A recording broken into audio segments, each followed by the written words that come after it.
Good evening. My name is Velma Walker, and today we will be discussing the country of Canada and their culture.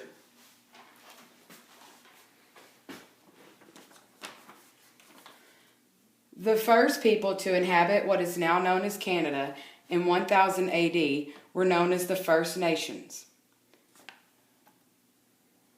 In 1965, after years of planning and discussing independence from British rule, the Canadian Parliament finally adopted the most recognized flag in the world, other than that of the United States.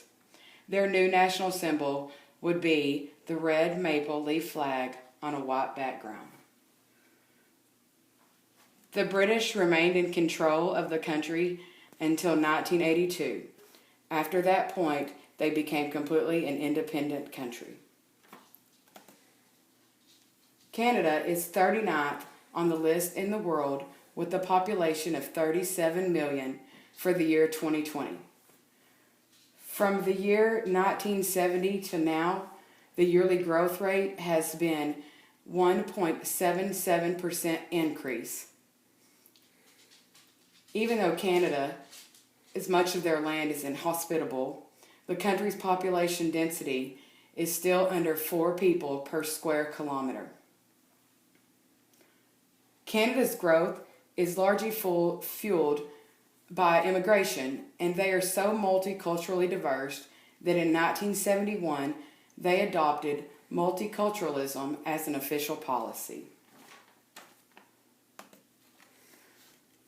There are a lot of practicing religions in Canada, such as Catholicism, Christianity, Islam, Judaism, Buddhism, Hinduism, as well as some that have no affiliation to any other types of religious involvement at all. And you can see the breakdown on the chart included in the presentation right now.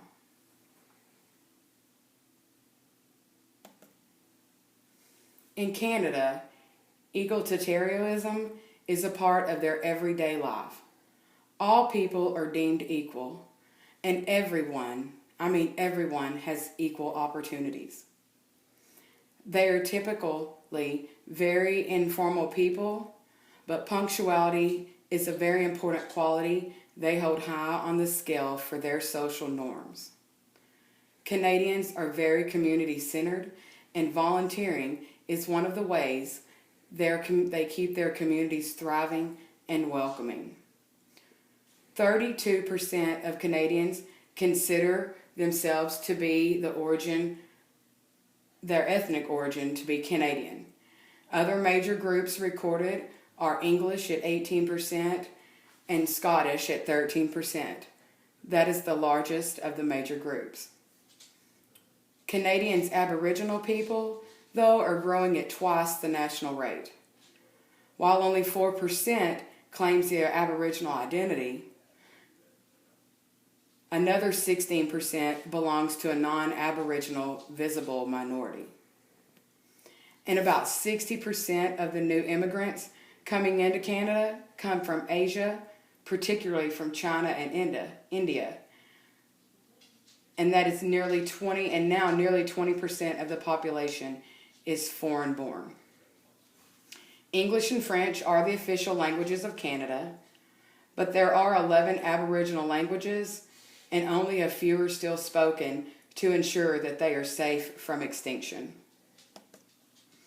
The country is broken up by regions, and they are submerged in their own culture, such as in the Atlantic provinces, where they are quiet and very old-fashioned in their thinking and ways. In the Western provinces, however, the people are just the opposite. They are very open and friendly with each other and very inviting. This is the portion of Canada that I visited. It's part of Manitoba. My children and I were there over New Year's. It was very obvious to us that the people of Canada take pride in their city, their country, and enjoy catering to visitors, whether they make Canada their new home or just come to visit and see their beautiful countryside.